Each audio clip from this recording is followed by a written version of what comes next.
Baik, bismillahirrahmanirrahim. Pada kesempatan sore hari ini, insya Allah kita akan sharing ya tentang berbagai sebuah judul, yaitu bidadari-bidadari itu berhijab, bukan bersayap. Dalam berbagai bentuk teatrikal atau art design dan lainnya ya, seringkali menggambarkan bidadari itu dengan sayap-sayapnya ya, sehingga mungkin itu secara tidak sadar kita terpatri dalam benak-benak kita ya. Maka hal-hal yang tidak berkesesuaian dengan apapun yang disampaikan oleh agama kita mesti senantiasa saling terus mengingatkan gitu ya. Nah, bidadari itu berhijab, bukan bersayap. Maka dari itu, mari kita kaji sebentar tentang hijab itu sendiri ya. Hijab ini kita temukan di antaranya pada surat Al-Ahzab ayat ke-53. Pemaknaan tentang hijab itu lebih kepada tabir ya, lebih kepada melindungi sistem, melindungi tabir ya pada masa tersebut. Jika kita lihat pada Al-Ahzab 53 itu adalah keadaan istri-istri Rasulullah Shallallahu Alaihi Wasallam. Barang siapa yang ingin bertemu dengan istri-istri Rasulullah, menyampaikan suatu atau berbicara, maka istri-istri Rasulullah itu terhijab ya. Istri Rasulullah itu tidak serta-merta, boleh dilihat ya, dipandang gitu, ditemukan di berbagai tempat gitu ya. Hijab ini lebih kepada pemaknaan, perlu dengan niat penghormatan kepada kemuliaan perempuan. Maka jika kemuliaan itu senantiasa kita tegakkan, senantiasa kita ikhtiarkan ya di dalam kehidupan kita sehari-hari sebagai seorang muslimah, artinya kita mengikut kepada sunnah Rasulullah Shallallahu Alaihi Wasallam dan mengikut kepada ummatul mukmin, kepada para ibu kaum, kepada mukminin, dan itu adalah ibu kita. Bagaimana para ibu kita senantiasa dijaga oleh Rasulullah Shallallahu Alaihi Wasallam.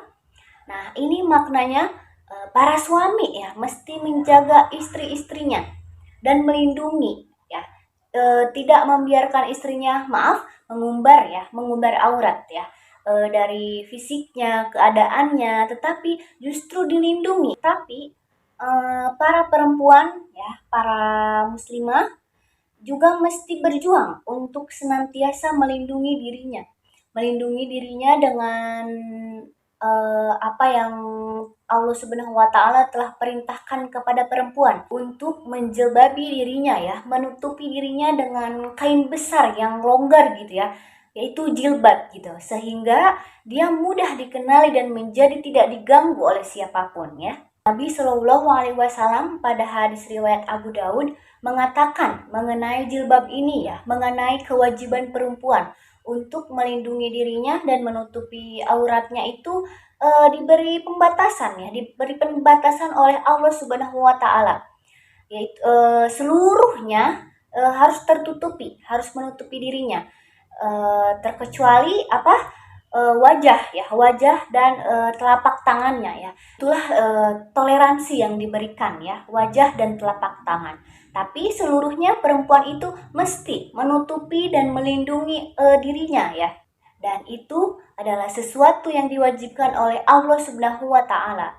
Tidak ada perbedaan pandangan ya dari para imam-imam, Imam Hanafi, Imam Hambali, Imam Maliki, bahwa perempuan itu memang mesti menutupi auratnya, dan tuntutannya adalah menutupi seluruh tubuhnya dengan kain, dengan pakaian yang longgar ya, yaitu hijab, yaitu jilbab. Kemudian ada sebuah hadis gitu. Hadis ini hadis Rasulullah Shallallahu Alaihi Wasallam yang disampaikan oleh Ummu Salamah ya radhiyallahu anhu, yaitu tentang posisi wanita di dunia. Ia muslimah dengan bidadarinya Allah di surga. Ummu Salamah bertanya kepada Nabi Shallallahu Alaihi Wasallam.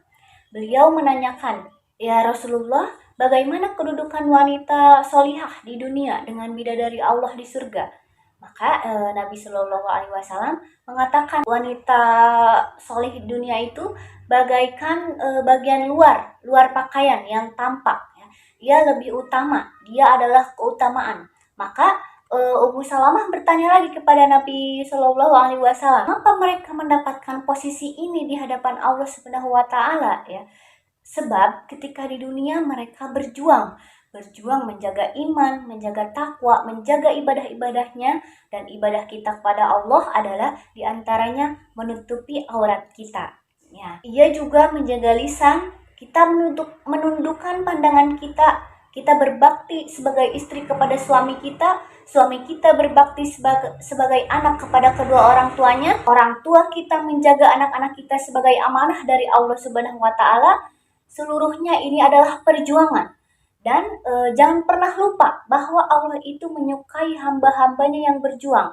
Pada surat Al-Ankabut ayat terakhir oleh Allah dijelaskan bahwa barang siapa hamba-hambanya yang senantiasa berjuang, mereka jihad untuk mencapai keridhaan Allah kepadanya, maka Allah berjanji bahwa Allah akan selalu memberikan petunjuk jalan-jalan yang baik kepada hambanya. Demikian, maka petunjuknya atau hidayahnya Allah itu dicapai dengan perjuangan. Dan perjuangan inilah akan mengantarkan diri kita senantiasa tertuntun oleh tuntunan Allah Subhanahu wa Ta'ala dalam keadaan yang menurut kita paling tidak mungkin jika kita tegakkan iman kita, takwa kita, bahwa dalam keadaan yang paling sulit kita bergelut, berjuang agar iman tetap tegak, maka disinilah datang pertolongan Allah, petunjuk-petunjuk Allah kepada kita. Maka teman-teman bersabarlah, gitu ya, bersabarlah, sabar dalam taatmu, sabarlah di dalam menutupi dan melindungi dirimu, dalam melindungi auratmu, kehormatanmu, gitu ya. Semua yang kita lakukan ini demi ridho Allah Subhanahu wa Ta'ala ya. Mudah-mudahan Allah ridho kepada kita ya. Wallahu a'lam bishawab.